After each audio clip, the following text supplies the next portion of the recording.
So yan guys, nandito tayo sa Las Piñas branch. So may random visit lang tayong gagawin. So interviewin lang natin yung tao doon. Tingnan natin kung marunong nang sumagot sa ating mga itatanong. Tara.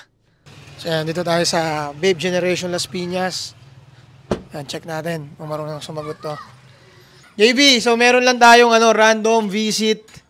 At syempre meron tayong random question.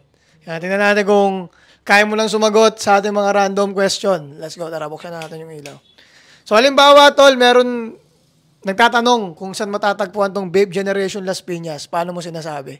Kuya, bale, ang pinaka-pin neto is yung sa may Paraiso Drive or sa may PMMS na school. Tapos, diretso lang papunta dito. Okay. Ano yung matatagpuan nila pag pumunta sila rito? Ano yung mapapala nila dito sa Babe Generation Las Piñas? Siyempre, kuya, marami tayong mga items dito. Quality at saka yung mga hanap talaga nila. So, maraming salamat, JV. Yan isa sa mga natin, malupit na nagbibigyan ng serbisyo dito sa Vape Generation Las Piñas.